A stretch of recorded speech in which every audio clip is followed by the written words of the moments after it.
Soundstripe.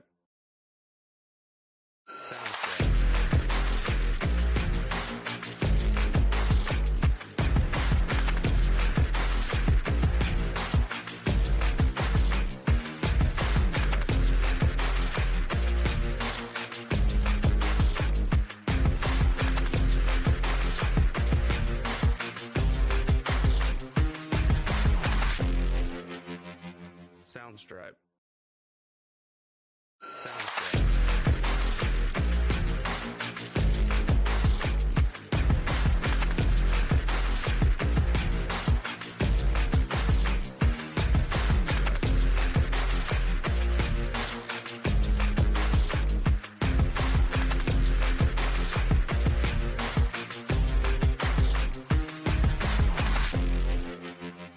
Soundstripe.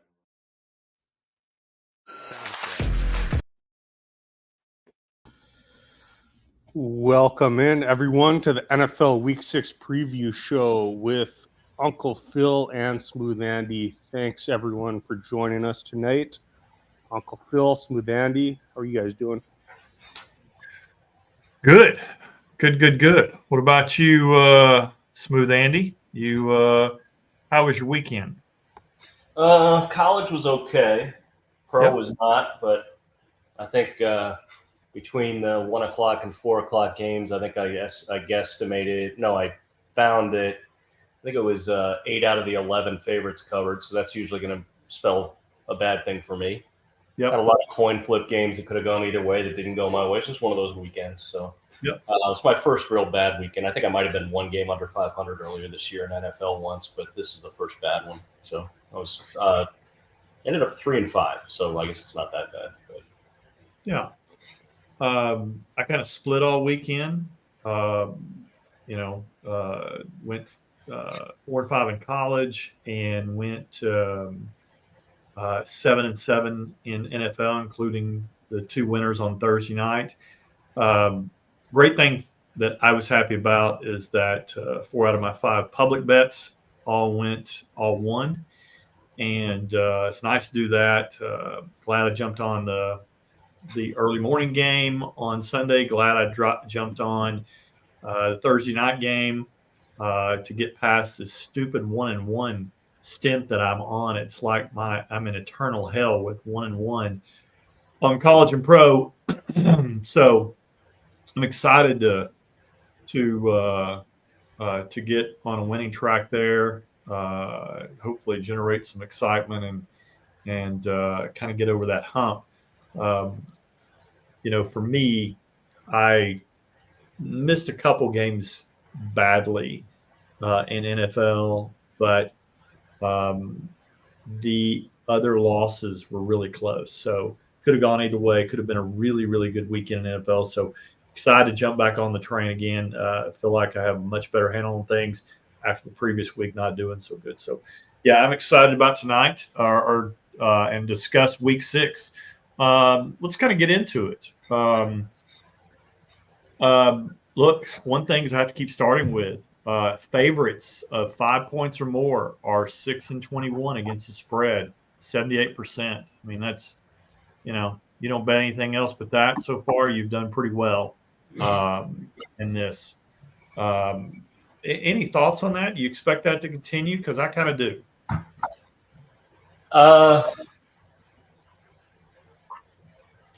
Ordinarily, I'd say no. I don't think it can possibly be quite that lopsided. I just don't think they're great teams this year. No, I agree with that, but I still think 6-21 is unsustainable. That kind of pace. I think it may be 60-40 by the end of the year, something like that. But yeah, to your point, I think it makes a lot of sense this year that it would be lopsided because all the best teams are all still very vulnerable to lose. And you're going to see. I think I got the wrong side favored when I did my lines earlier on like half of these games. There's a lot of short favorites this week, and I got the wrong side, and I'm like, I don't understand how that side's fair. So we'll talk about that, but I think that has a lot to do with the parity as well. Well, let's look into it. Kind of some of the things we've been talking about lately. We've been talking about the MVP race a little bit. Sam Darnold You know, didn't have his best performance. Only went 14 of 31 for 179 yards, interception. But his team is 5-0, and you know, and he's had way more good games than bad. You know, and that was a pretty tough Jets defense. You know, and we'll kind of get in the Jets situation here as we roll into that game, which has been played on Monday night. It'll be our last game we discuss. Jaden Daniels didn't have his, you know, off the chart 80% completion rate, but still looks off the charts to me. Looks like he's the real deal. I mean, rarely do you have coaches in preseason say this guy's going to be good. You know, they'll usually say, hey, he's coming along, does some nice things, got some things to work on. But that's not what was coming out of the Commanders camp in preseason. They were really high on him, and for good reasons. He and Cliff Kingsbury are a match made in heaven. Lamar Jackson's on there. You know, he's great, you know, but you've also got, you know, such a threat in the running game, super physically, offensively. You know, their defense isn't the best unless they're going against the Bills, apparently. But you know, he's on there. And I even added Derrick Henry to the mix this week of MVP. I mean, the guy's doing stuff that we just haven't seen before. You know, Tennessee was such a Derrick Henry-based offense where you're like, hey, run the ball. It's like Tannehill, you know, make some passes, make some good reads, quick reads, but hand the ball off Derrick Henry. Baltimore, smart organization, got Derrick Henry. He wanted to go to the Cowboys. Jerry Jones said didn't have the money, but he somehow found the money to make Dak the highest paid quarterback in the entire world. And yet, you know, Derrick Henry is going to cost him $8 million. So it looks really foolish right now. Certainly the one thing that's missing for the Cowboys. I've got. Anybody else you'd add to the MVP race?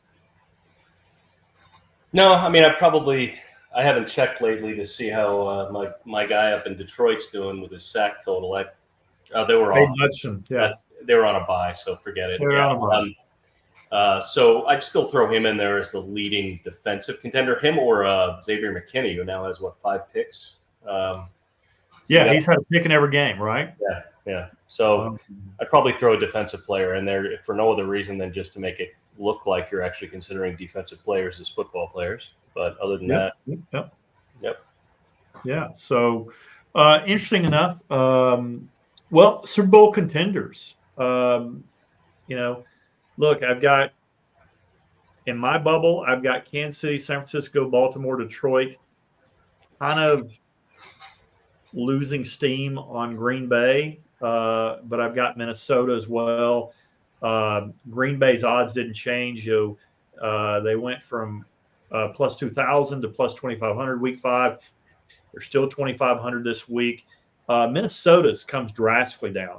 You know, we told everybody, 2 or 3 weeks ago, 3 weeks ago, to, you know, at least buy a ticket on Minnesota. They were plus 3,000 2 weeks ago.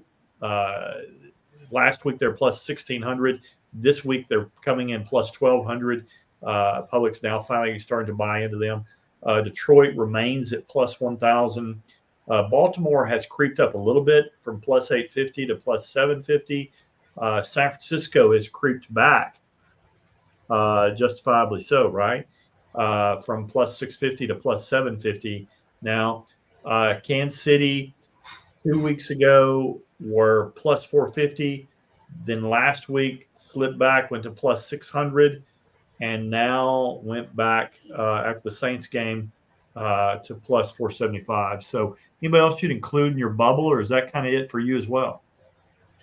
I mean, I take every team that's 500 or better and consider them part of the bubble. I mean, gee whiz. You know. Well, I know, but I mean, realistic. I'm not talking about. No, I'm not exasperated by the question. I'm just saying I don't know. It's this season's I get it. Weird. I can't figure anything out. Some teams, Baltimore looks great. Yep. Right now, they look terrible at the beginning of the year. We'll see. Same with opposite with Buffalo. They did the opposite. And same thing with New Orleans did the opposite. Started off great and now they're struggling. Right. I mean, it's just again and again and again, it's the same story.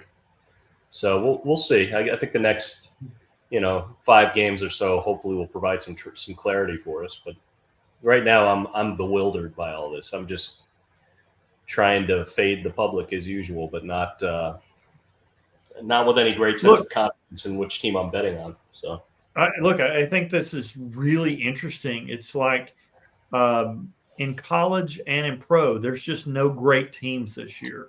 There's some teams with some really good rosters, but just not great teams. NIL has kind of done it to college where you kind of spread the wealth a little bit.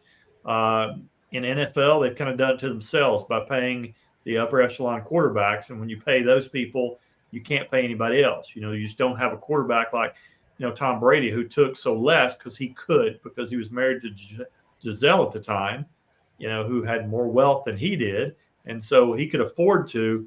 And, he certainly gets a lot of credit for that. But his home situation was a lot different than everybody else's. Well, I mean, let's be fair. I'm not trying to.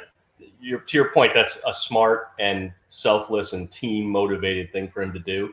But I mean, if you're making $20 million instead of $30 million, it's not like you needed that second income from your model wife to make ends meet. I mean, you're still making a ton of money. It's just a question of being willing to give up money to keep better. But look, let's get into that, because I think that's an important point. But I mean, look at Dak. It was important for Dak before he got paid this year, got his contract, that his goal was to reset the quarterback market. And that's what he literally said. He wanted to reset it. And that's so anti-team. Yep. It's because it's like, no, because if I do this and we can't do that, look, and let's just call it like it is. I mean, if you get 50 million versus 60 million, you're able to pay more players. That brings in a Derrick Henry. It brings in whoever else you potentially could do. And all of a sudden now you have a better team. Isn't the goal to win a Super Bowl rather than do that? And now you can't pay all those players. And here you are, and it was anti-team goals. So, look, Dak's great at the podium. That was one thing that really stuck with me that wasn't great at the podium for me. Really not a big fan of that. Not a big fan of the way the Cowboys organization is run from a Jerry perspective. But, interesting enough. Quick question for you. As we're kind of getting into these teams, who do you think is the best team in the AFC, the best team in the NFC today after week 5? Start with AFC. I would probably go with Kansas City. I know they're not winning sexy, but they're winning. Yeah, I mean, I really got to go with the 2-5-0 teams, KC and Minnesota. I don't quite believe in Minnesota yet. Any team that was at best mediocre last year, making a leap this year with Darnold. Like, I don't think Darnold's better than Cousins exactly. He's just better than he used to be, and is about at best maybe the same as Cousins was in Minnesota when he was healthy. But I don't see that roster. I think that's a Super Bowl roster. I just think they're 5-0, and I'm like, well, good for them, and we'll see. And Washington 4-1. I don't know if they're going to be able to hold that. I don't like their defense one bit, and they're getting better. I mean, their defense is playing better, and it's because they finally have an offense who's keeping the ball, and they're able to rest in between series. They're not going 3 and out anymore. It's not like Cleveland, and that's why Cleveland's got this all-world defense, but they're just exhausted because the worst third down percentage in the entire league is Cleveland, and they can't stay on the field long enough to give their defense a break. Look, you've seen the defense. Look, they've got some holes, especially in that secondary for Washington. But, man, pretty exciting. You scoffed at me 3 weeks ago when I brought up that I thought that Washington I postured the idea of that Washington would win the NFC East and that Jaden Daniels is the best quarterback there. I renew that. I strengthen that every week goes by. He is Lamar, but he is a better high-level processor than Lamar to me. And he is, quite candidly, I think he's a better version of Lamar. And I think he is, and maybe right now he's not, but he will be. His ceiling is going to be higher. I think he's just, I think he's smarter than Lamar, and he is just slick and smooth. And man, I'm fired up. You as a Commanders fan, a long-suffering Commanders fan, I know that it's hard for you to hide a smile because he is just outstanding and really, really cool guy. So that's not what the smile was for. We are excited, but we were really excited about RG3, and it took about 2 years before he was playing in Baltimore as a backup. So until we sustain it for a little bit longer, I'm going to still be a little bit of an Eeyore about it. I am excited about it, but I mean, he could go out and get his knee blown out like RG3 did and never really quite be the same, or who knows what. Yeah. He does take some hits. That's been one of the big criticisms, but he's looking great. We're delighted. I'd right now rather have him than Caleb Williams. So it could be that the number 2 pick is better than the number 1 pick, although not by such a wide margin as last year. Yeah, we're very excited. But as a Washington fan, I'm waiting for the roof to cave in. It always does for us. But Daniel Snyder's not around, so it's like that.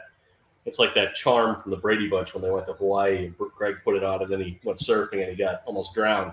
I felt like that was the jump the shark moment for the Brady Bunch. But let's digress. I mean, that certainly is for a population of people that may or may not be on this podcast or not. So we'll see. So I'm going to go with I think the Ravens are the best team. I know they lost by a toe at Kansas City, but I'm going to go with the Ravens. I think they're the best team right now. I think overall they are. I think Kansas City looked better last night because of just inexplicable, crazy Dennis Allen defense. Opted to play zone last night. Who does well in zone? Travis Kelce, because he just finds the holes and he just sits there. I mean, you had an opportunity because you did not have a true number 1. I had an opportunity to play man-to-man last night, and you didn't. You played zone, and you just got 8 alive. And I still just cannot believe that that's how they played. And this is the problem I have with Dennis Allen, and we'll get to this in a little bit, but of why I think New Orleans, I think he was justifiably the first coach on the hot seat. I think he is. I don't think he makes it throughout the entire year. I think last night, again, put out a tweet today about the Jets and you fired Robert Saleh. He was the smartest coach, or the best coach on the entire staff, and the worst offensive coordinator in the entire league still has a job, and that is Nat Hackett. And so at least Robert Saleh, I know people are like, oh, we still have our defensive coordinator. He got promoted to be the head coach. I'm like, the head coach really dictates, his side of the ball, what he's doing. And if you can get that right, and the Jets did have that right. I mean, they've got at least a top 10 defense in the NFL. And so he had that right. It's just the offense that struggled. Robert Saleh didn't throw 3 picks on Sunday. Robert Saleh, is not, I think what a lot of people don't realize is that, look, I have pretty good sourced on this. This came straight, via a very close channel on the Jets offense. A person who actually starts on the offense that came back is that although the offense for the Jets looks very simple, because there's no motion, nothing, and Rodgers kind of gets up the line. Rodgers, where most people kind of go, hey, we're going to do this, and if we don't give us the look, we're going to check out and do this. Rodgers literally goes to the line with 5 plays. He goes to the line with 5 plays, and everybody is just going, okay, well, what are we doing? And it's just at the last minute he decides it. And so you got to get everybody on the same page. It doesn't work out that well. Rodgers is a statue back there. He definitely looks like he's 41. Not everybody can play past 40, and there's a reason why there's a big drop-off like that. Rodgers is not the same guy. There's a reason why last year during the season with Zach Wilson, they scored 93 points. This year with Aaron Rodgers, through 5 games, they've scored 93 points. It hasn't changed. So Somewhere Zach Wilson is smiling. But let's get NFC. Who do you think is your best team? I'm going to go Minnesota. I just think they deserve to be the best team right now. I still think they're. If I had to pick the team that I think is the best in the NFC, regardless of record, I want to say San Francisco, but they just don't look right. I know they've had injuries, but I mean, Kansas City's lost their top 2 wide receivers. Yeah. You know, teams are losing players, and San Francisco's been banged up, but they got Kittle back, they got Ayuk, they got Debo. They just don't have McCaffrey, and they just don't look right. I don't know what's going on with them. They don't at all. It's going to be interesting to see, again, before the season, my big concern, we talked about it in the preseason. We talked about it when we did our podcast, breaking down that division. Big question is that I thought they would take a step back this year just because I think they're old, I think they're brittle, and I think they're expensive, and that's certainly what's coming to play right now. I mean, we'll see. I mean, you still got a chance for McCaffrey to get healthy in the backside. You've got Greenlaw going to come back later on to shore up that linebacker area. Mafunga is hurt again. Maybe they can get back and do that. Look, I think that's a really neat opportunity there. What if, and somebody posted this on Twitter. I was thinking the exact same thing, though. They said, what if Robert Saleh comes back to San Francisco? Really well thought of defensive coordinator, would be certainly a match made in heaven. Certainly that, had Kyle Shanahan had a great run of like Robert Saleh and then DeMeco Ryans. Of how blessed can you be? And so it'd be good to get him back. So I'm kind of with you on Minnesota. I'm also going to just take the other side. I'll take Detroit just because I think that they can get healthy. I'm anxious to see what Ben Johnson does this week off of a bye to see if he kind of gets it together. Let's see. No more. Well, there's only 2 undefeated teams left. Minnesota, Kansas City, certainly no doubt why those teams are high on the list of favorites. No 0-3 team, no 0-for teams left anymore. Let's see. This week on the bye, we've got Kansas City, Miami, the Rams, and Minnesota. I think Miami needs to get healthy. Achane went out with a concussion. I think Mahomes, this will be a good regroup for Kansas City. Statistically, this is the worst year of Mahomes' career, and they're still beating everybody, still undefeated.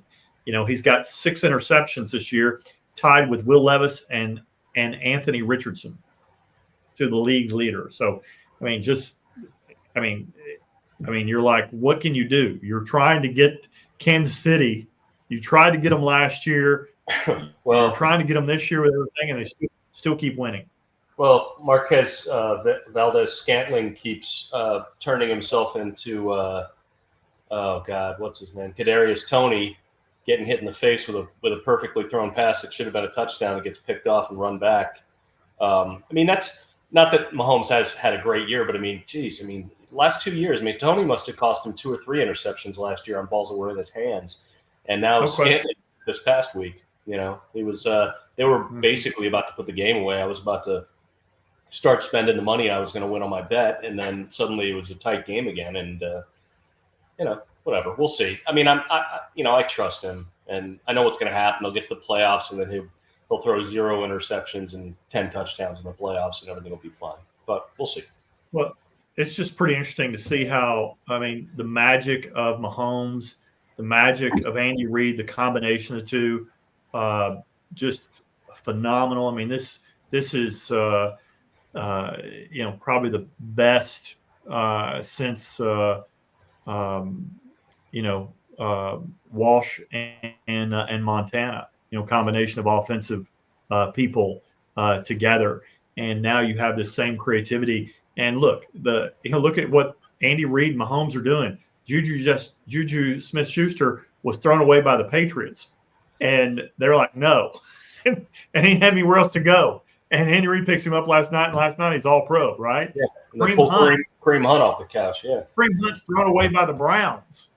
Oh, you can't play for the Browns. And then last night, he's just crushing it. So again, really good thing. One quick thing that I added this week is that I want you to guess. There's only one division in the entire NFL that has a negative point differential, which that means more for the people in the podcast, more teams scored against them than they've actually scored. So from first through fourth of the division, there's only one division where they've had a negative point differential for every single team. What do you think that is? My first guess is AFC South. Jacksonville. And that would be a good one. And that's exactly right. That's Okay. 100% right. You just nailed it. And there's only one division in the entire NFL that has a positive point differential, and where every team has more points for them than against them. Which division would you think that would be?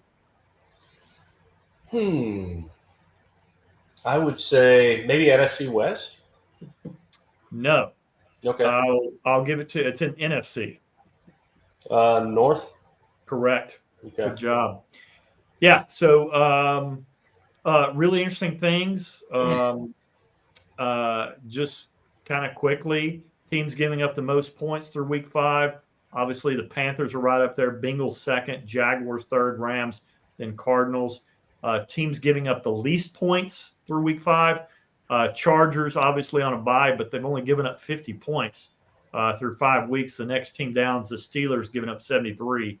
So unless the Chargers give up 23 points this week, they'll still remain in number 1. Then Broncos, Vikings, Lions, very good defenses there, although the Steelers didn't show me much against Dallas the other night. We'll talk about that. Team scoring the most points through week 5, Commanders, number 1. Ravens, Buffalo, Bengals, Saints, Vikings. Team scoring the least points through week 5, Dolphins, number 1, then Patriots, then Chargers, then Browns, then Titans. Teams with the biggest positive scoring differential, Vikings with the biggest, then Saints, then Commanders, then Bills, then Chiefs. Teams with the biggest negative scoring differential, Panthers, Dolphins, Jags, Rams, Browns, Patriots. Probably not too many surprises for you there. Well, let's get into it, man. Okay. Let's jump into this week. Thursday night, 8:15, San Francisco 2-3 at Seattle 3-2. San Francisco coming off a loss to Arizona. Seattle coming off a loss to the Giants. Yeah. Weather on this one, partly 60 degrees, partly cloudy, winds from the north at 8 miles an hour. Really interesting in this week is that last week was the first week we've got some kickoffs in the 60s. This is the first week we've actually got kickoffs in the 50s. This is not one of them. It's at 60, but it's close. But there are going to be others in the 50s. So it is coming. It's really kind of fun. One thing I thought I'd leave off this week is it's just so early. Unless it's super significant, I would leave off injuries because they're just really, you just can't tell at this point. But one thing that was significant here is that San Francisco lost their kicker, Jake Moody. They did re-sign another kicker today. We'll see how that goes. My guess on this game is that Seattle is favored by 1.5, and I'll do 43.5 as a total. Okay, you said 43.5, and I'm sorry, what was the number again? I put Seattle favored by 1.5. Oh, okay. Well, the 43.5, it actually opened much higher. It's 47.5, still 47.5 last I checked. Yep. You got the wrong side favored, as did I. I said Seattle -2. It opened up San Francisco -3, and that's up to 3.5 now. So I think Seattle losing to the Giants probably has part to do with that, but I still think people are still drinking the San Francisco Kool-Aid, which I kind of am too, I guess. But that's that. Look, a lot of things that I look for, and I'm with you. I'm not surprised San Francisco is favored, especially after the way Seattle looked against the Giants. Look,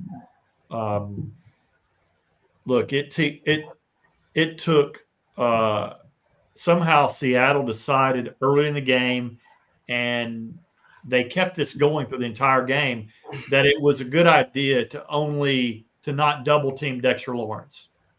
And all he did was just bull rush and crush poor little guard that was in front of him and just wore his ass out. He got 3 sacks on the day.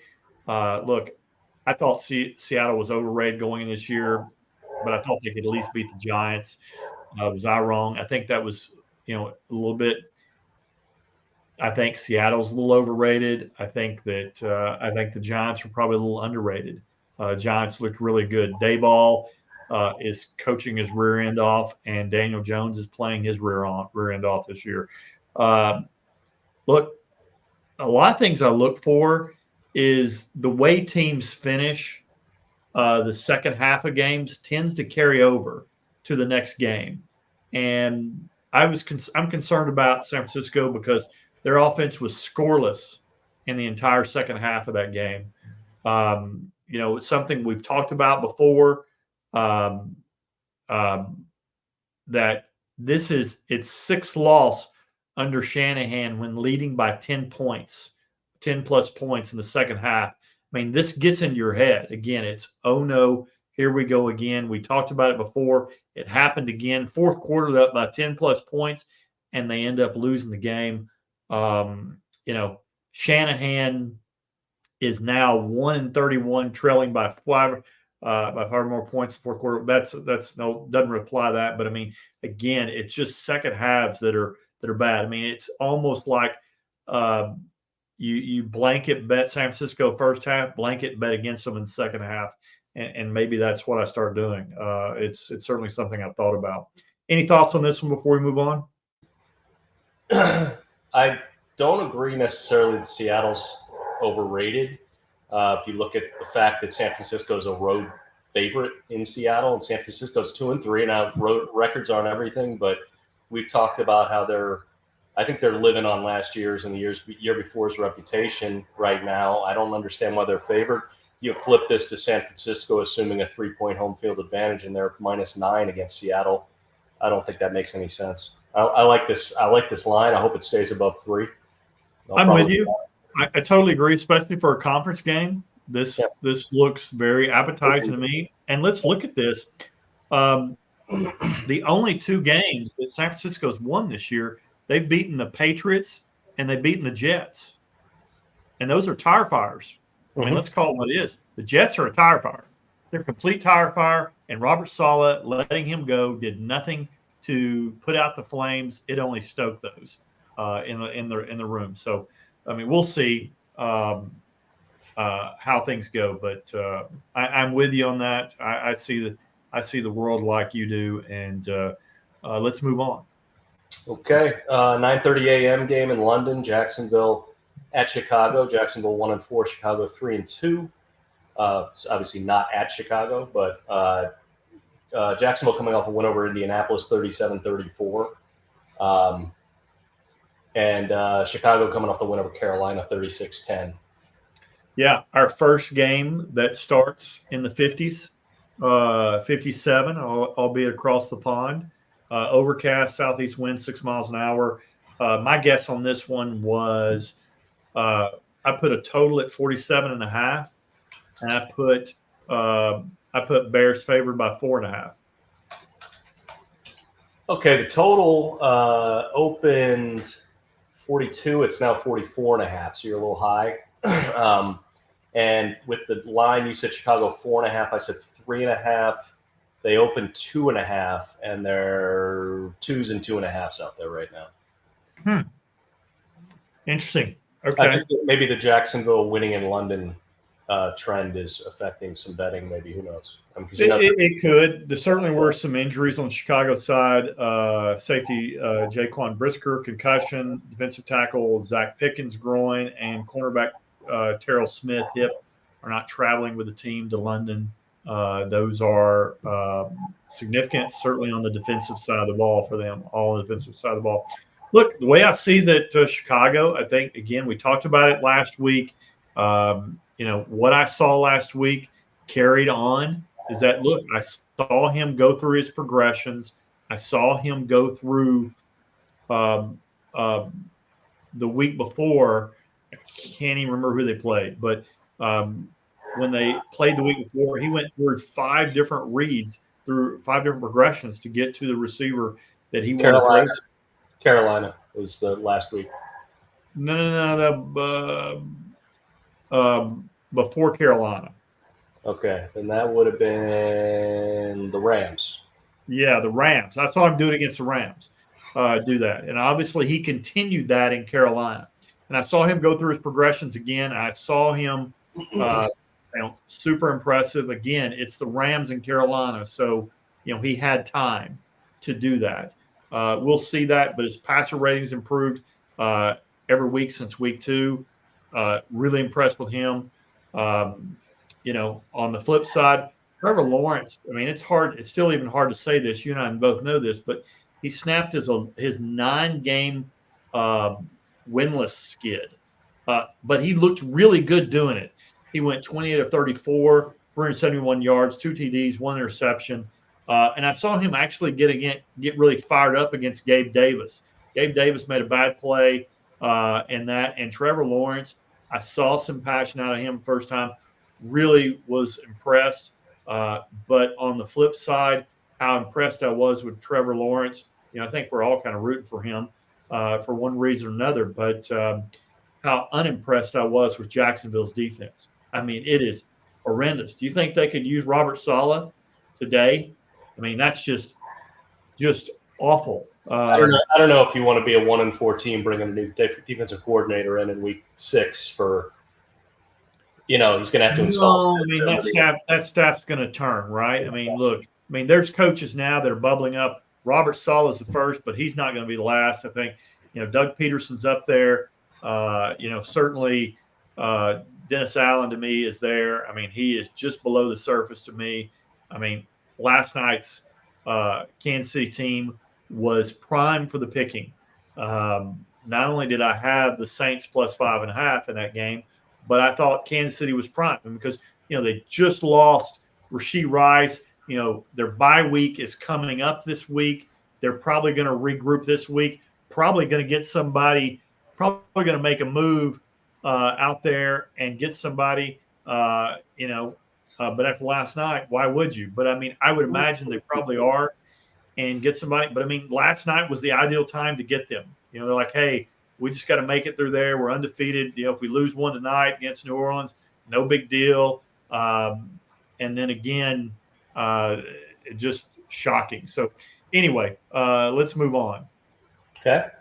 First 1:00 game is Washington 4-1 at Baltimore 3-2. Washington coming off the win over Cleveland 34-13, and Baltimore coming off the win over Cincinnati 41-38 in overtime. What a game.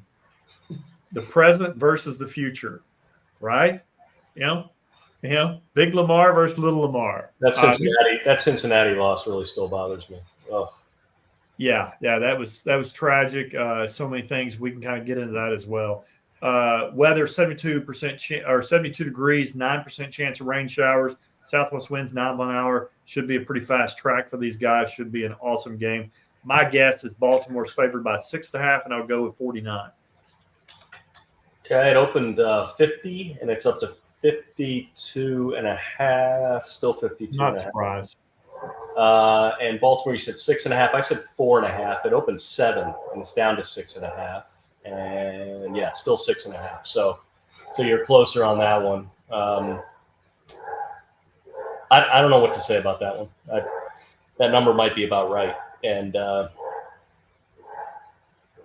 much as I'd like to say I'd like to be on Washington, I'm still not quite ready with their defense as it is, but we'll see. Look, statistically, this is the game that you have to play the underdog, right? It's literally almost an 80% cover with teams that are getting 5 or more points. So, but it's hard to bet that, especially this one. Again, Baltimore offense looks like it hasn't missed a beat from last year. Their defense is really struggling. We talked about this. That was our concern going in the year. Mike McDonald's gone, but and Joe Burrow and Jamar Chase just really took them out. But again, you have to have that number one wide receiver like that, like Jamar Chase, to actually really put that pressure on Baltimore. What teams really have that person to do that, that combination. Washington just might. We'll see how that goes.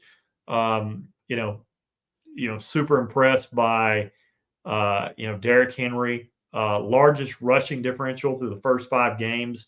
The Ravens are plus 754 out rushing their opponents, second only to the 1984 Walter Payton Bears at 756, and sandwiched between the 1975 Buffalo Bills with O.J. Simpson at 650.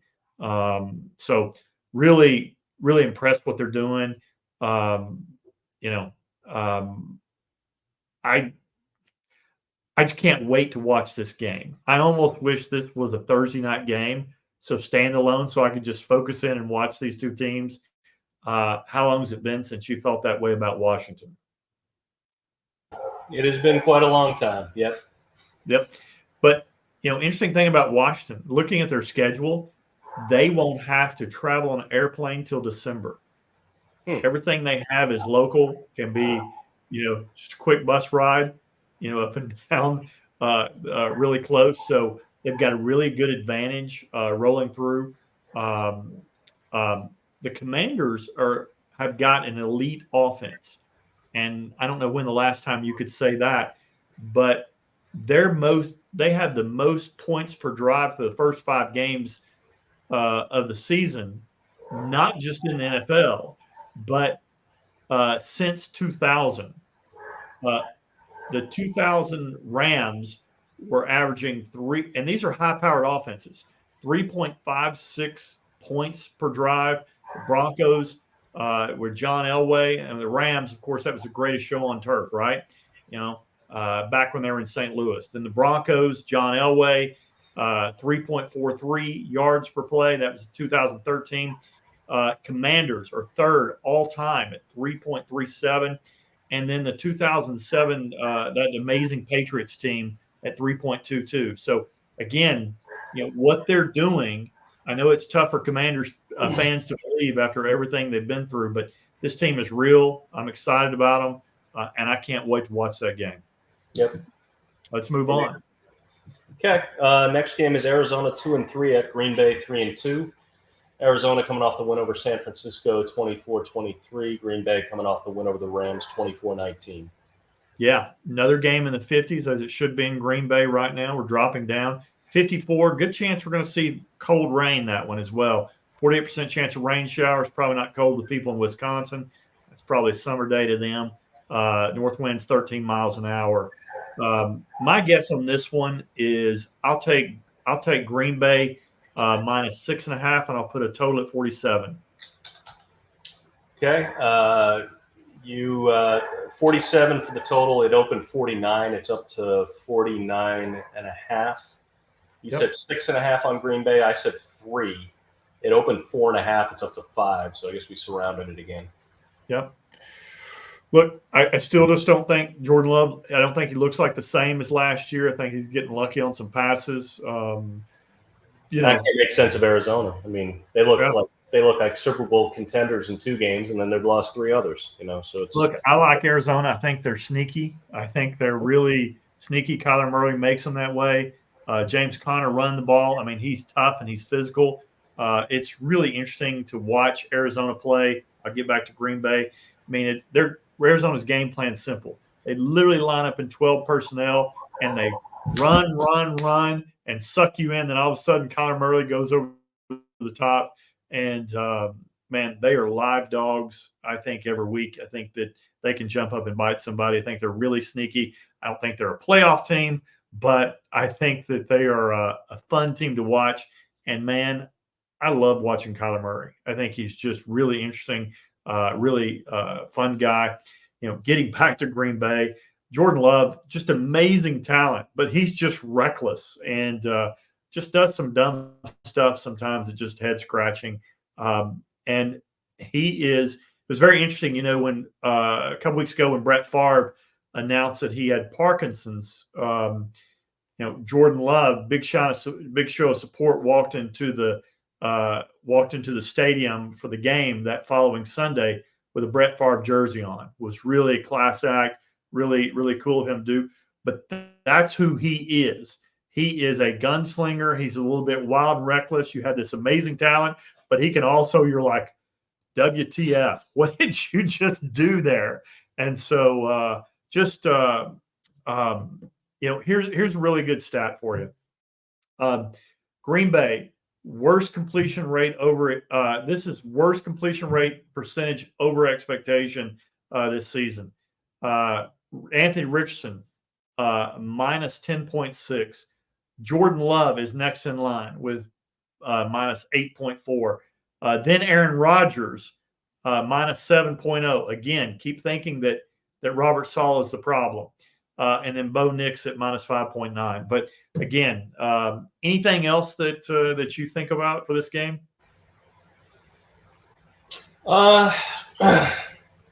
Yeah, I guess the question is, to your point, Arizona's frisky enough to beat just about anybody any week, but do you think it'll be this week? I don't know. I don't know. This is a tough one. They're both – there's so many Jekyll and Hyde teams, and these two are just another two of them. So who's going to show up this week and who's going to lay an egg? It's going to be Look, I lock in live each week, and I'm already going to lock in live on this one, not tonight, but on Sunday, and I'm just – excited about this line and can't wait for it because this will be one of my plays on Sunday for sure. All right, let's move on. Okay, next one is Houston 4-1 at New England 1-4. Houston coming off of the win over Buffalo 23-20, and New England coming off the loss to Miami 15-10. Yeah, almost got to the 50s on this one, but it's 60 degrees again, right on the edge in New England, as it should be again coming down. 8% chance of showers, very small. Southwest winds 7 miles per hour. I took on this one. I took Houston. Minus 7.5, and I took the over under at 43. Now that may change now that Drake May's starting, because when I guessed the line, it was before Drake May.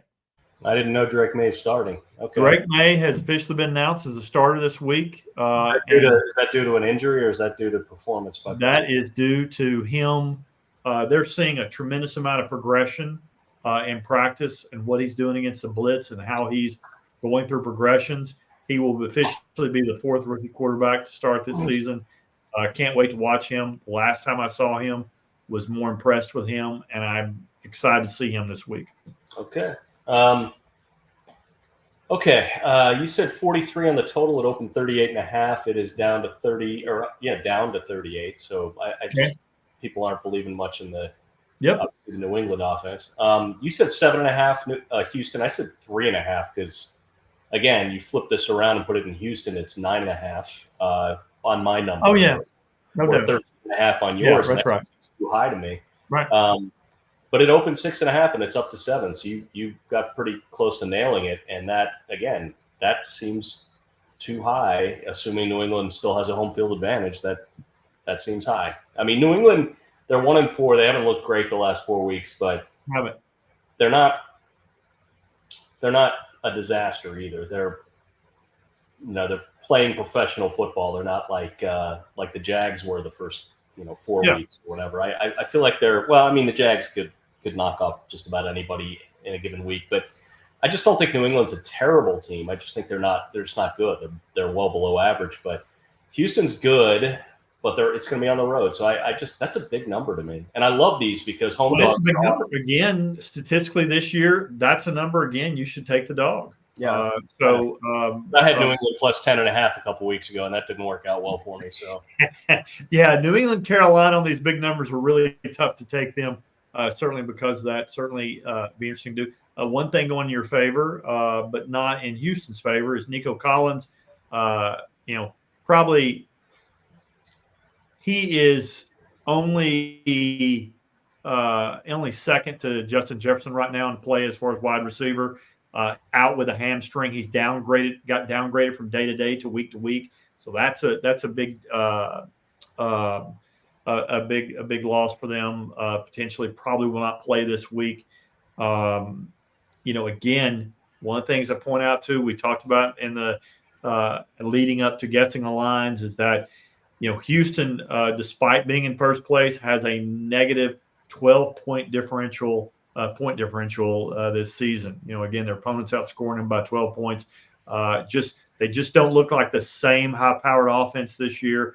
Probably be even less so without Nico Collins this Sunday, no doubt. Yeah, you don't need to tell me I have Nico Collins, Rashee Rice, and Christian McCaffrey on my fantasy team. So of course you do. All aware of the injury situations there. You're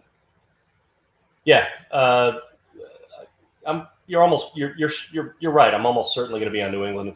I'd really like to get the hook at some point. We'll see if it gets there. But yeah, I mean, this is going to be hard for me to turn down. I think most people look at the line, they just think Houston, New England. Houston has to win by 7. Oh yeah, no problem. Houston's way better than New England. But the home field advantage being baked into this number, like again, we always talk about, you flip it, it's 13. I mean, that's a big number. And Houston, to your point, has not looked that great. They're winning close, and then they lost one big.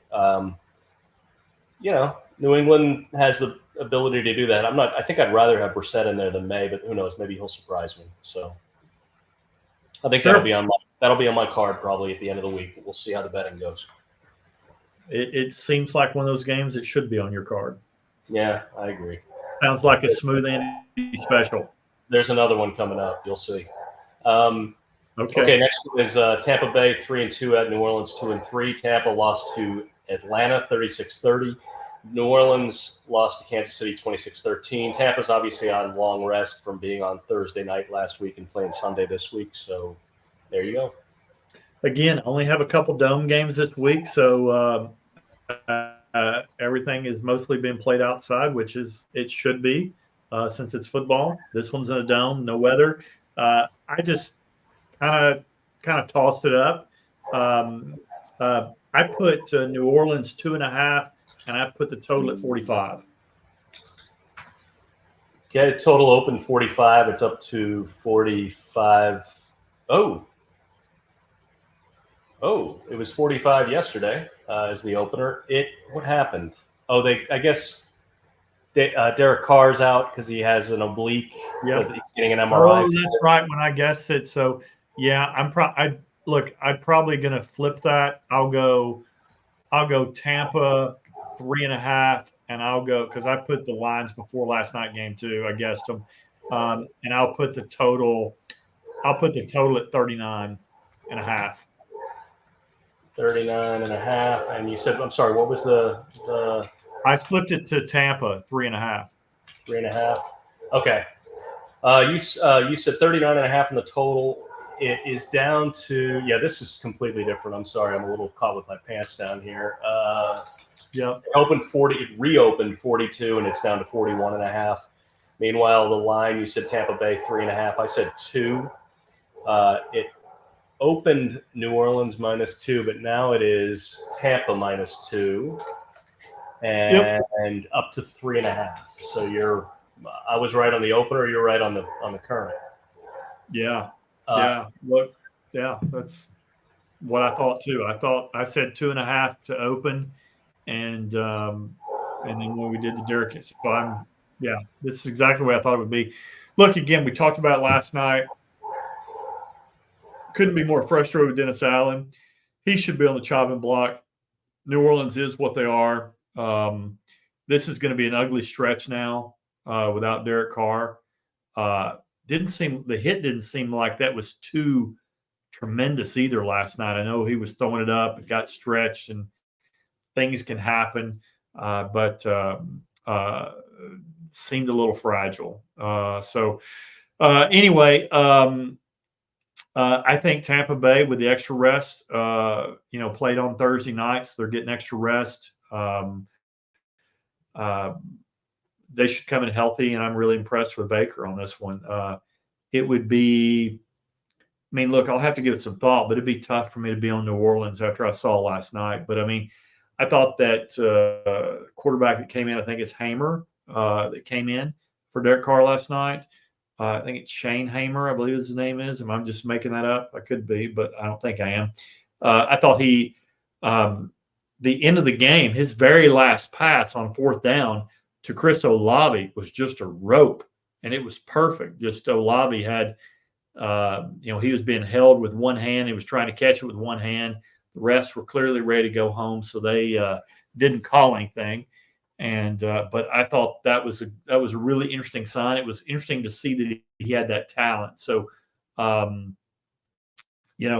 inclinations take Tampa Bay on this, but I did see something from Hamer on that last play that led me to believe that he could potentially sling it, if he had some time as the number one quarterback getting some reps, which he'll have this week. So, well, it's also possible Taysom Hill. I don't know how bad his injury is. He was out last week, but good point. If he comes back, they might want to put him up in front of that guy. I don't know. Yeah. How they are. You can never be sure, but yeah. Good point. So that's something obviously we'll be checking as the week goes on to see how that plays out. Okay. Next game is Cleveland 1-4 at Philadelphia 2-2. Cleveland coming off the loss to Washington 34-13. Philadelphia coming off a bye. Yeah. Weather-wise, it's literally going to be a balmy 70 degrees. 9% chance of showers, southwest wind from 7 miles an hour.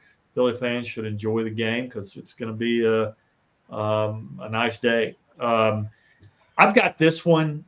I've got Philly by 9. I don't know if that's high or not, and I've got a total of 45. Okay.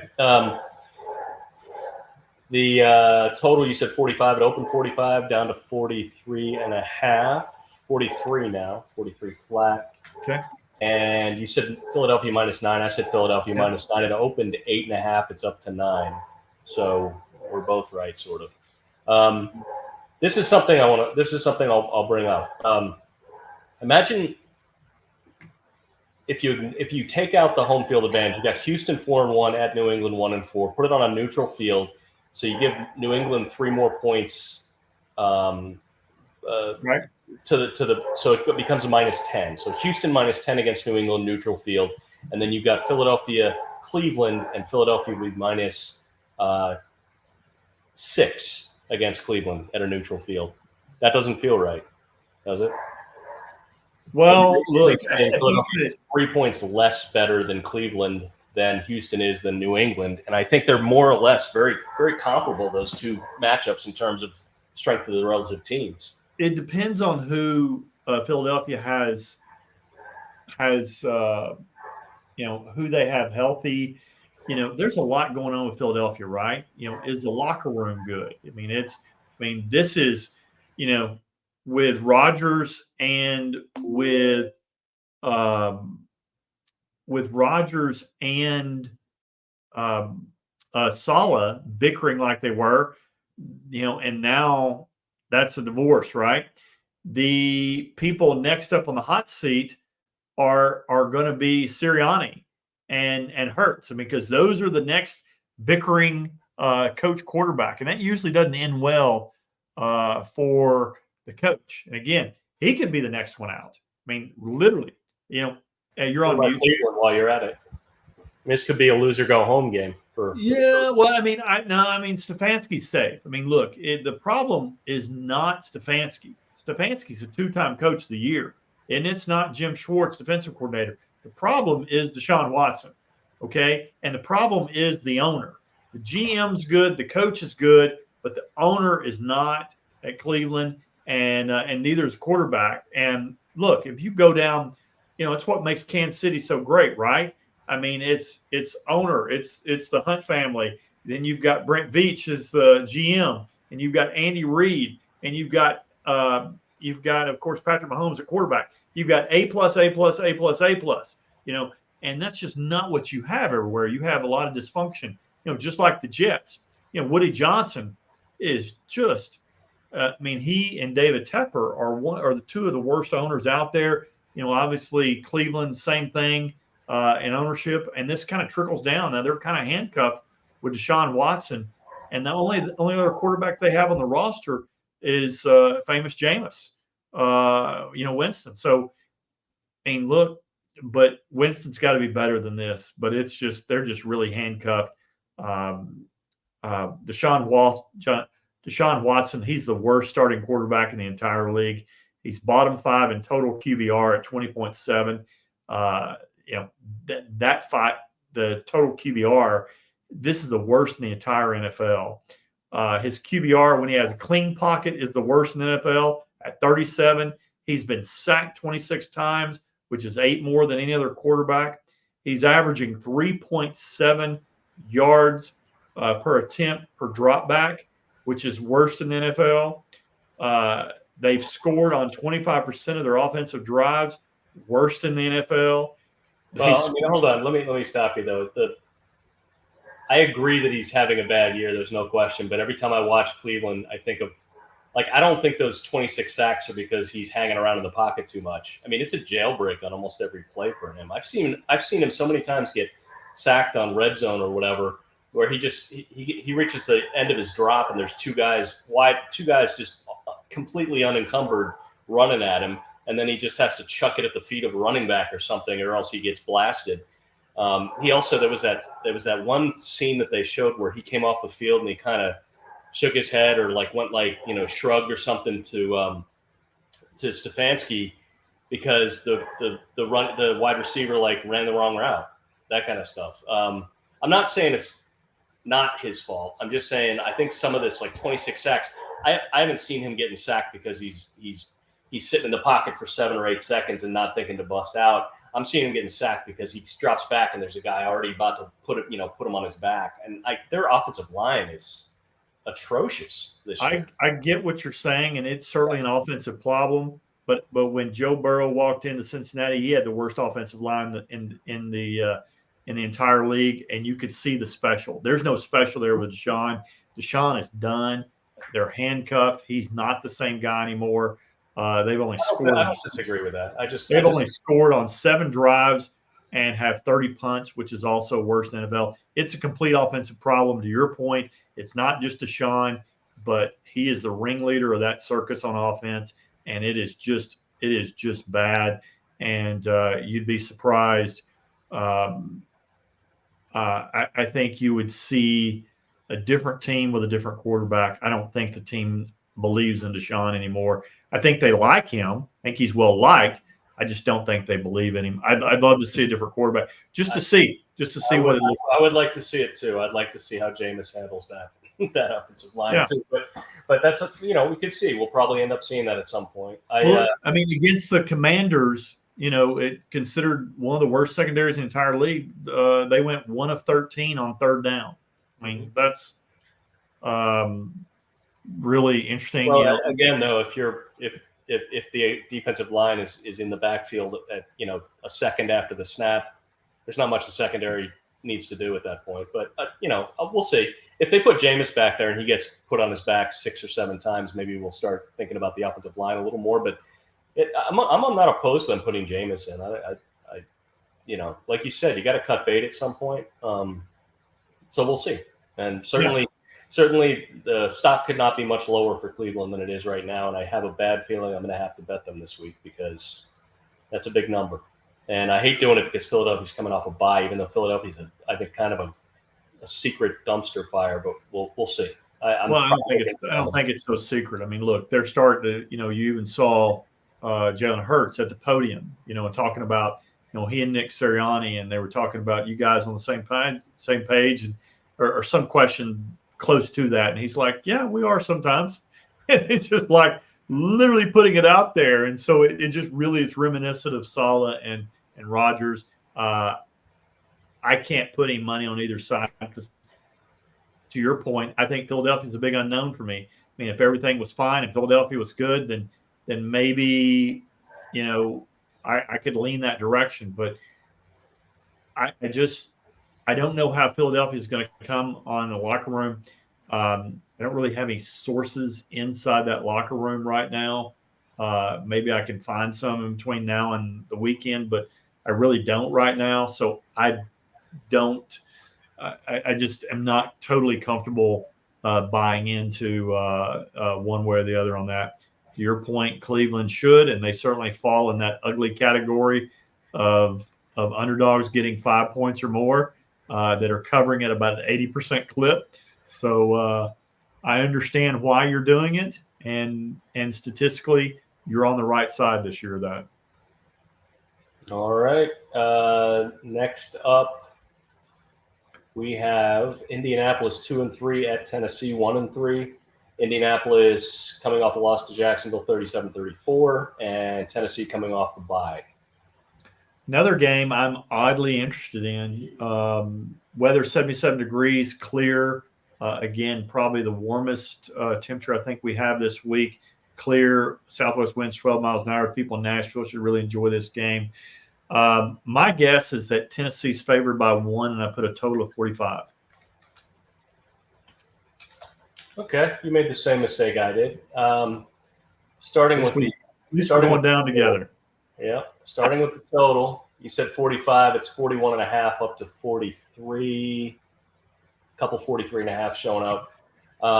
As for the side, you said Tennessee 1. I said, or wait, did you say? Yeah, you said Tennessee 1. I said Tennessee -2. It opened Indy -1, and it is still Indy -1. Yeah, I mean, not a huge difference, like you said, when you go through 0. I mean, not massive there. Look, this is a game, reason why I'm interested in so much. A couple questions that I have, it just kind of boils this down for me, is that, Indianapolis, when, if ever, do you ever go back to Anthony Richardson? Their offense is just clearly so much better with Joe Flacco. This guy's just nails. He's better than some starting quarterbacks in the league right now. The only thing hurting him right now is his age. But, I mean, this guy can flat out play. What about Levis and Mason Rudolph? I mean, I'm not saying I'd rather have Flacco than Rudolph, but why would you put Levis back in? I think they looked better with Rudolph. And I'm with you. I'm with you. So, that leads me to the second question: is that is Tennessee who they're going to be off a bye? Because again, this is how a lot of times you judge you start separating coaches. Like, hey, how good are they off of a bye? Are they better? Do they make this leap? Do they make this jump? Brian Callahan's very well thought of. There's certainly been some dysfunction in Cincinnati's offense, at least to jumpstart. They've kind of gotten back on track as far as offense. Defense, a whole different story. But, and certainly we can get to that. But, how does Brian Callahan do off of a bye? Again, he's very well thought of. Good coaches. Certainly their teams come out great off byes. Indianapolis defense is horrendous. One entertaining game with Jacksonville and Indianapolis, but it was kind of frustrating to watch those two defenses just give up points after points.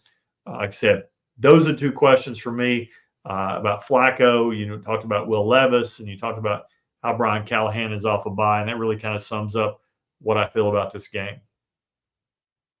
Yeah, not much more to say about that one. That's kind of a stinker, but a stinker with an uninteresting line. Okay, first to the 4:00 games. LA Chargers 2-2 at Denver 3-2. Chargers coming off a bye. Denver coming off a win over Las Vegas 34-18. Chargers again. Before we get into that, let's see. 69 degrees in Denver. Great weather in Denver. Partly cloudy. Northeast winds from 6 miles an hour. So again, should be just a great afternoon in Denver. I put Denver. I put them favored by 1.5, and I put a total at 37. Okay, you said 37 on the total. It opened 36.5, and it is down to 35.5. You said Denver -1.5. I said Denver -2. It opened Chargers -2, and it's up to -3. I don't understand that, but I mean, I'm Chargers, not totally surprised. 3-point road dog means Chargers -9 at home against Denver. Denver's not.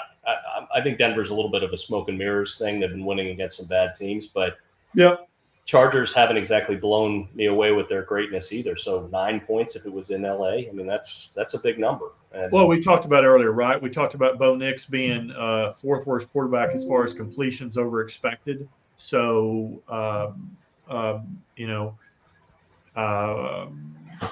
and maybe there was. I mean, Las Vegas looks like another team that's just kind of blowing up, right? It's just the dumpster fire seemed to have kind of started early this year. Yeah, Gardner Minshew turned into a pumpkin. It was bad. Yeah, he got benched. I mean, it's just kind of an odd deal. The Chargers need this bye week. Typically you don't want a bye week so early in the year. They got the first week. You typically don't like that, but it's as banged up as they were, especially at left and right tackle. And Joey Bosa was banged up with a hip. This is beneficial for them to actually have this bye week. We'll see how healthy they are as the week goes by and who's actually playing. Should be interesting. Harbaugh is considered a great coach, not a good coach, a great coach. And typically coming off a bye, your great coaches do well.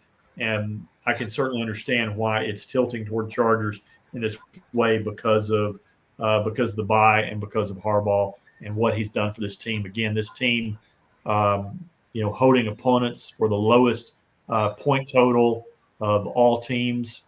So I can certainly see why this one, he knows he's got a certain way to win, and it's living in a phone book, living in a phone booth and just punching you and trading blows, and that's what he likes. So, look, I'm excited about this game. Not a whole lot more to add to this one.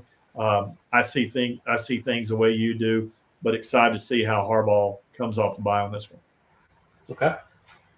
Next to the 4:05 games, there are 2 total, and there's 2 425s coming up. Pittsburgh 3-2 at Las Vegas, 2-2. Pittsburgh coming off the loss to Dallas 20-17, and Vegas coming off the loss to Denver 34-18. Weather in this one, also a dome. I put the guess. I actually put Vegas -1, and I put a total of 39. Yeah, well, I'm glad you're getting some of the wrong sides this week as well, because I just kept baffling myself. You said 39. It opened 36. It's up to 36.5 still there. You said Vegas 1. I said Pittsburgh 2. It opened 2 and Pittsburgh 2.5. It's up to Pittsburgh 3. So again, flip that over. If it's in Pittsburgh, that means 9. That seems high. Does seem high. Raiders are a dumpster fire right now, so we'll Pittsburgh's see. not exactly the 85 Bears right now either. But. Yeah, I mean, look, I don't know if Minshew is going to be starting this week. I mean, so we'll kind of see again. He got benched. We'll see if they go to Aiden O'Connell. Not sure that's really a big step up. Like Minshew, I just think that again, we talked about this. We talked about preseason. We talked about how good Shane Steichen was and how he got Gardner Minshew to the playoffs. And now in 2 different games, against Carolina and now against this one, he's been benched. And so, again, it's the organization, the culture matters. He's playing for a defensive head coach that's a rookie head coach. And, you're Devontae Adams, I'm out. Gardner Minshew getting benched. I mean, this whole thing just feels like it's blowing up right before our eyes. So, just kind of an odd deal. Pittsburgh's odd. They're kind of who I thought they would be at the very first of the season. I didn't think Pittsburgh was that good. Started to buy into them a little bit. I thought they could hold their own. Took them -2.5 in my notebook at home against Dallas. Dallas certainly was a better team. Dak threw lots of interceptions. I was clearly on the wrong side of that one. They still almost pulled it out at the end. But, again, under 5 minutes left and you let Dallas march the length of the field and score a game-winning touchdown.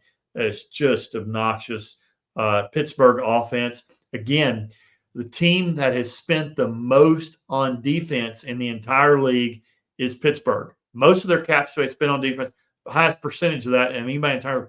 The least percentage in an offensive league, the least percentage of their cap space of any team in the league spent on offense. So again, this is what you get. This is why the frustration is with Mike Tomlin. The Rooneys won't say it publicly, but they are frustrated. I have that sourced really, really well on that one. Pittsburgh only 8 offensive TDs this season in 5 games. I mean, this is what you're going to do. Pittsburgh desperately needs another weapon on the outside. You've got George Pickens, who seems disinterested half the time when he's playing and not getting the ball. But you need another wide receiver out there because they simply can't beat man coverage right now. You need somebody out there who can actually wreak havoc on the defense. They are jammed in right now. They don't have anybody. Arthur Smith, when Tomlin interviewed Arthur Smith for this, Tomlin's like, hey, you understand how we play Steeler ball here. You're like, we're a running team and we're kind of a ground and pound or anything. And Arthur Smith's like, the Atlanta Falcon Arthur Smith has finally showed up. He's like, yes, I know it. I'm totally on board with that. And 100% he is. And that offense is showing up. The lack of creativity there completely just shows up for them. I don't see it. It's an odd deal. This is sad. I think it started off great for Pittsburgh. I thought it would last a little bit longer, but it feels like it's slipping away. Okay. First of the 425 games, Atlanta 3-2 at Carolina 1-4. Atlanta coming off the win over Tampa Bay 36-30. That was on Thursday, if I recall. Yep. Is that right? Yep. Yep. So they've got extra rest. Carolina coming off the loss to Chicago 36-10. Just a beat down. Carolina, look, it's like all of a sudden the magic's worn off. Carolina is okay. We got a little life back because we're not playing Bryce Young anymore, but we've come back to like we've got one of the worst rosters in the entire league. This actually our highest temperature in Carolina. Certainly the people in North Carolina could use some nice weather. Certainly our thoughts are still with them. 81 degrees, clear, southwest winds 10 miles an hour.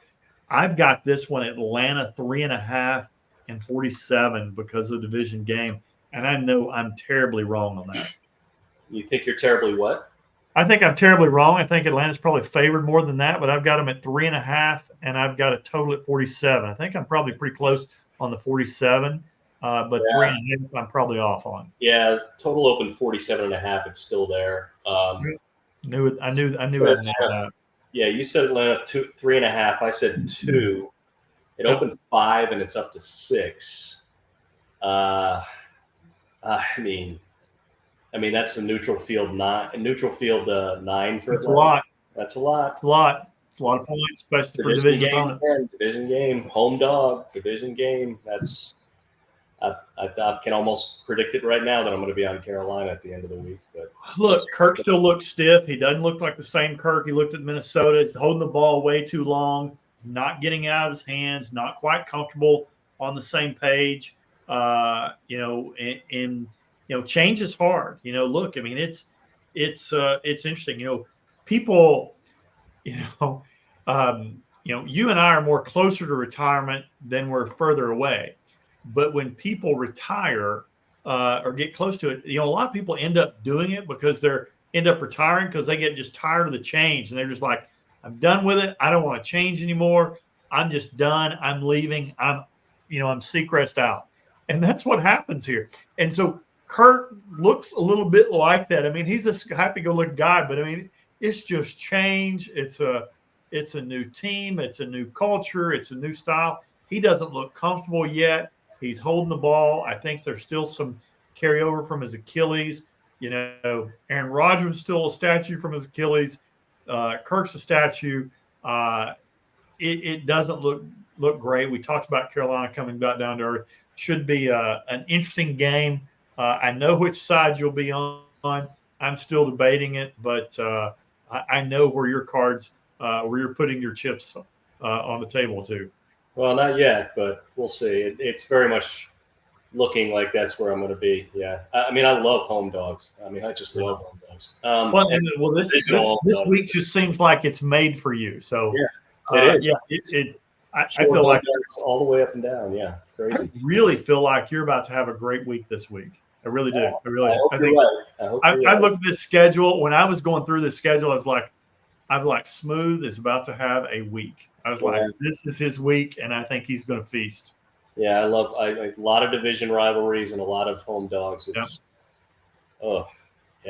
Anyway, okay, but it's always hard to bet Carolina, Vegas, Denver. I mean, my God, it's going to be a bloodbath of a card in terms of the way it looks on paper, but we'll see.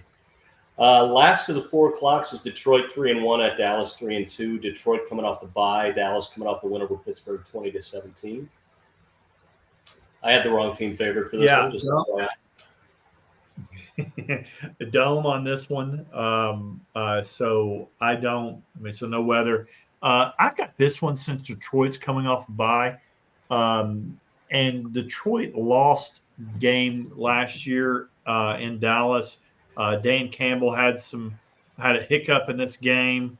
Did some Dan Campbell stuff. Didn't kick a field goal when he should have. Whole thing.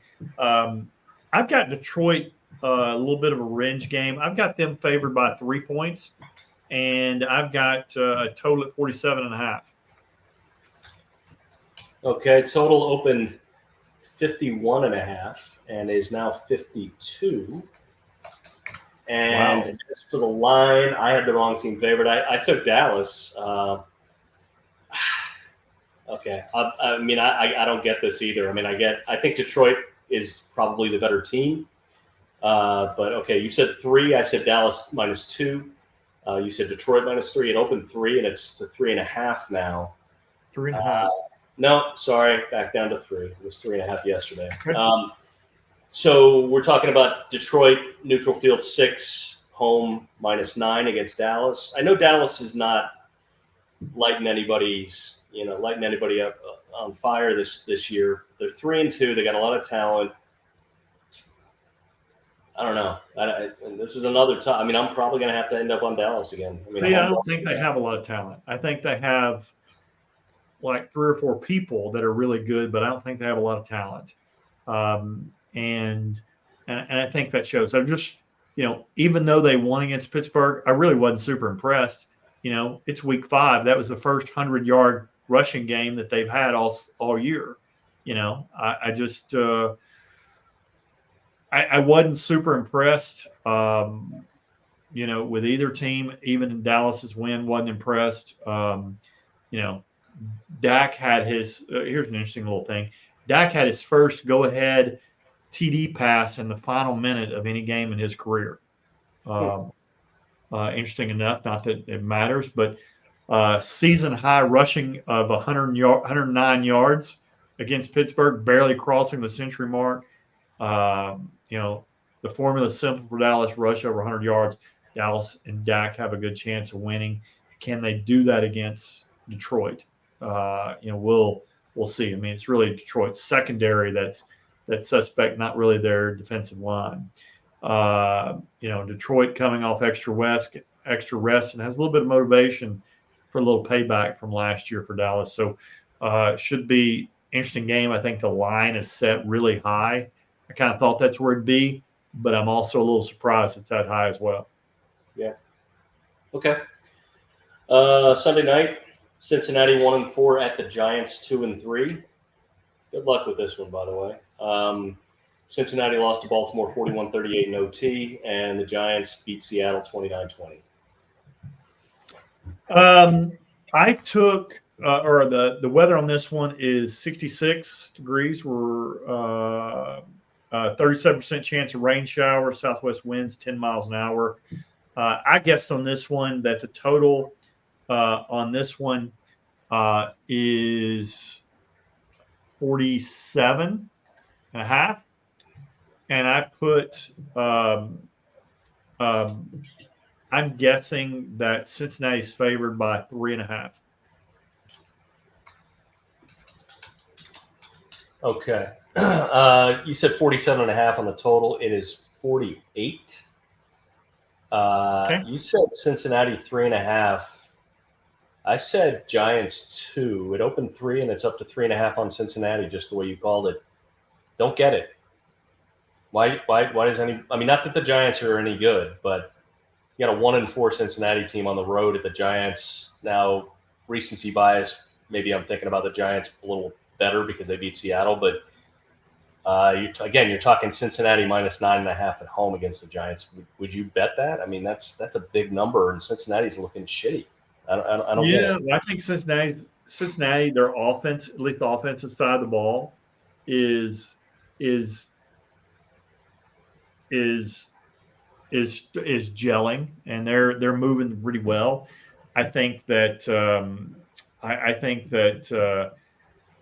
Seattle is overrated. I think the Giants took it to them. I thought the Giants did good on that one. I think Cincinnati. I mean, literally, no one expects the Giants to go to the playoffs. Everybody expects Cincinnati to. Their backs are against the wall. Every one of these games from here on out, they've got 4 really winnable games from here. The next 4 games are very winnable for them, and this starts that. And any misstep and they're gone. But I mean, if they can get to 4-4 in a division, where Pittsburgh seems to be fading, Baltimore seems to be the class of it, but Baltimore's only 3-2, right? So, you have that opportunity to do that. I think Cincinnati has got a great chance to do it. I mean, obviously Cleveland's out of it; they're not going anywhere. There's some openings in the AFC. I mean, you look at the AFC. I mean, Miami and New England are done, right? They're done. And you're looking at either the Jets or Buffalo winning that division, and whoever wins that game on Monday night is in first place, as bad as those teams have played, which I think is probably the worst division in football right there, right? That's just ugly. But, I mean, you get there, and then, you've gone to that's the AFC North. The AFC South is just that's a dumpster fire in itself. Every team's got a negative point differential. Texans, Colts, Titans, Jaguars. I mean, not a lot of playoff teams in there. I mean, probably Texans by default, but anybody could win that one. And then in the other division, AFC West, you've got the Chiefs. Really is the team coming out of that. The Broncos are playing okay. Chargers may end up making the playoffs by default because of that. But again, say if you've got the Chiefs, you've got the Chargers, that's 2. You've got the Texans, that's 3. You've got the Ravens, that's 4. You've got the Bills probably at 5, right? And so Cincinnati's still got a real chance of turning this around and making the playoffs because just by default, they're just not that many good teams in the AFC. And I think they can really come back and do it. And it has to start here. And I think that's why the line what it is. Look, this is the whole story about this. Joe Burrow is first in the NFL in passer rating. He's first in passing touchdowns. He's second in QBR. The total offense is second in total EPA as well. But the defense, unfortunately, since week 1 is averaging giving up 32 points a game. I mean, that's just a disaster right there. And it's because, again, ownership is cheap and they haven't played the players. You can, everybody talks about, well, everybody's got the same salary cap. No, they don't.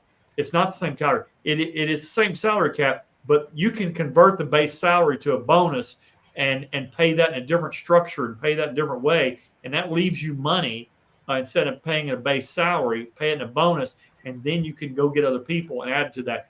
Other people find money. Cincinnati doesn't. They're a historically cheap franchise.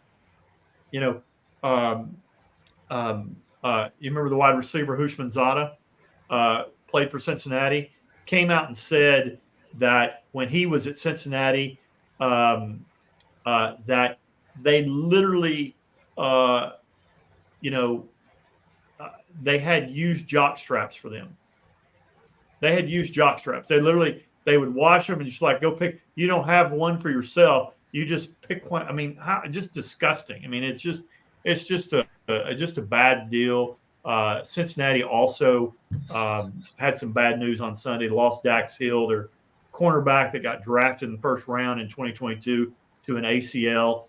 So more bad news for their defense. I don't know. Like I said, 3.5 is a lot of points for this game, especially as dominant as the offensive line looked for the Giants, as well as their defense just wreaked havoc all night against Geno Smith, who I think is grossly overrated right now. I think he looks old this year to me. So anyway, should be a good game. I'm interested in seeing it. I'm interested to see who you're playing. I think I already know. I don't know. It looks like early betting is on the Giants right now. So we'll see. I'm not an automatic home dog guy or anything like that. This isn't a division game, so it's a little bit in the margins, but we'll see. They should be getting the my head. I was definitely down the dog as I would in any game, really. Yeah. Okay. Last one is Monday night. Buffalo 3-2 at the Jets 2-3. Buffalo coming off the loss to Houston 23-20. Jets coming off the loss to Minnesota 23-17. Josh Allen, good to go from his quote-unquote ankle injury, which was not an ankle, literally had a head injury. Literally his arms went up, not quite in the almost fencing position where Tua is doing the things with his fingers. But my gosh, really? I mean, that's a joke. The NFL put him back out there. Don't tell me you're serious about head injuries. Josh Allen clearly had a concussion in that game, and they put him back in there. He didn't complete a pass after that quote-unquote ankle injury. It's like Tua telling us a couple years ago where he'd clearly had a concussion, came out and gets it later like, I hurt my back. I'm like, no, you didn't. Maybe the part of your spine, your back spine that was attached to your skull, that's what you hurt, but it wasn't your that. So it was just, the whole thing is disgusting to me. It was disappointing. Weather in this one in the 50s, as it should be in the Meadowlands. 57, 16% chance of rain. Winds from the northwest at 9 miles per hour. We'll see. I mean, so many things that I had to say about this one. This is another one where I believe, you've got, sometimes you have management failing a quarterback and a team like I feel like Cincinnati's doing. But I feel like that here you have a coach that's failing Josh Allen. You have one of the premier quarterbacks that is playing in this time frame that we're lucky enough to watch, and he looks completely frustrated. The past 2 weeks looks like a fish out of water, just really frustrated. I know they were all happy to get rid of Stephon Diggs, but he doesn't have any weapons. Again, very similar to what we were talking about earlier. As far as with Pittsburgh, that can't beat man coverage. This is another team that can't beat man coverage because they don't have that elite person to do that. Don't have that. Sean McDermott made horrible coaching decision at the end. That was the what was it? It was the first team that ever. What was it? First team that ever that was tied. I can't find it, but it's the first team was ever tied or had the lead and had the ball inside their 5-yard line in the final minute and chose to throw it 3 straight times instead of playing for overtime. It was just an abomination of coaching. Sean McDermott does this 2 or 3 times a year where you're just head scratching. The ownership likes him. They're not going to get rid of him. It's not that culture, but it's just disappointing because this is going to be this is just tough to see, one of our best quarterbacks that we've seen play the game at this level, who's just ridiculously talented. But there's just nothing around him. I just, and that's the first team to ever do that in 45 years. So I don't know it. I mean, that was a terrible game for Josh Allen. He was, what was he? He was 9 of 30 for 131 yards against Houston. Again, they just don't have the dudes to do that. His 30% completion rate is the lowest of his 7-year career against Houston. So, and the Jets defense will be, you've got substitute teacher coming in, right? Robert Saleh's gone, substitute teacher, a little bit of a bump. Should be an interesting deal. I've got this game. I've got the Jets favored -2.5, and I've got a total of 45. Okay. Total, you said 45. Yep. It opened 41.5, and it's down to 41. So this is a lower scoring. You had the wrong team favored. You said Jets 2.5. It opened Bills 2.5. Or I'm sorry, I said Bills 2.5. It opened 2, and it's up to 2.5 on Buffalo right now. Bills favored by 2.5. Yep. Interesting. You have a lean on that one? No, not really. Just gonna let the numbers I'll think about it. dictate that. Too many moving parts on that one to think about. Yeah. Look, it's an interesting game. You've got two quarterbacks clearly frustrated. Aaron Rodgers, I think, frustrated just because his play, just because he's 41. Josh Allen frustrated because he doesn't have any weapons really to throw to. Aaron Rodgers, again, I don't know if he doesn't trust his offensive line or if he is, I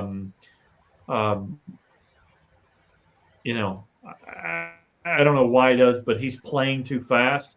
He has the quickest release of any quarterback in the NFL at about 2.3 seconds. So he's just not allowing the time for the play to develop. It's just not. It's not good. I don't like what they're doing, but Robert Saleh was clearly not. He was clearly not the biggest problem in the building. Woody Johnson, I think. There was clearly some animosity there. It was no secret that last year that Robert Saleh got out. That Robert Saleh and Woody Johnson had a shouting match last year. Both denied it, but it happened. Woody Johnson actually, when he supposedly blindsided Robert Saleh today and told him about it. He had security escort Robert Saleh out of the building. He didn't even let him say goodbye to the team. It's just, I think it's very classless. But it's Woody Johnson. You knew that potentially something could happen. Woody Johnson was a former ambassador to the UK, and so being there and having a bad performance and having his friends around sitting in that in the suite watching that game in London had to be a long plane ride home. Not surprised something happened, but man, it's a bad look all the way around. And for Jets fans that think this was a good move, it might be a good move this week. You might see a little bump in it this week, but this is a dumpster fire, I think. Again, 93 points scored through week 5 with Zach Wilson last year, 93 points scored this year through week 5 with Aaron Rodgers. Smooth Andy, any final thoughts on that one? Nope, nothing I can think of. Matt, I think we're done. Sounds good. Good stuff. Any parting comments? It's been a pretty good show. So, yeah, Smooth Andy, I feel like this is going to be your week, man. Well, I hope you're right, but we'll see. It's not like it can be. It's not that easy, but we'll see. Yeah, I'm encouraged by a lot of home dogs this week. That's good stuff. Yeah. Now, look, man. Even though overall I went 7-7 last year and last week in all my picks, I really feel like I'm seeing things well. I'm always honest with people when I don't feel like I'm seeing things, not seeing things well. I will flat out say it, but this week I feel like I'm seeing things well. A lot of games on here I've already picked. I've already picked out 8 games in the college schedule this week. You know, I like this weekend coming up. I'm looking forward to it. Guys, as always, we hope you are too. Thanks. We know you have a choice to do on your Tuesday nights of where you tune in. We're so grateful that you tuned in with us, guys. We're going to have a weekend. We're excited about it, guys. As always, guys, we'll see you Saturday for Lock and Live. Please follow Smooth Andy on Twitter. It's his only place he hangs out at, Smooth Andy 5. I'm on X, Twitter. I'm on Instagram, on TikTok. And please subscribe on YouTube as well. I really appreciate the overwhelming response on that. Didn't know that so many of you guys hung out on YouTube. But guys, thanks for tuning in. We'll see you Saturday morning for Lock and Live. We lock in our college best bets. Excited about that, guys. Thanks for tuning in. Have a good night.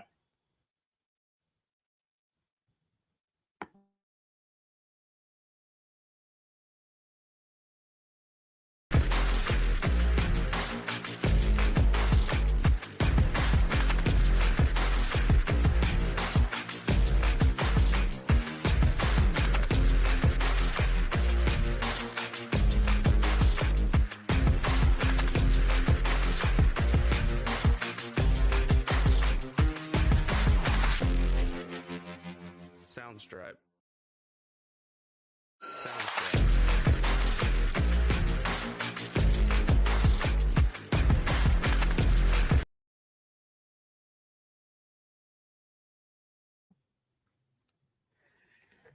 Okay, guys, we're clear. Sweet. Good show. Man, I thought it was a good show. I didn't mean it for the last for an hour and 30 minutes, but I thought it was a good show still. Smooth Andy. Yeah, a lot to cover with just all these teams and a lot of news in the NFL, it feels like. Yeah, ton. I'll do my walk and talk tomorrow and get that out to you. Should be able to get that done early. So we can get that posted earlier in the week. And I think we're in good shape, man. But any other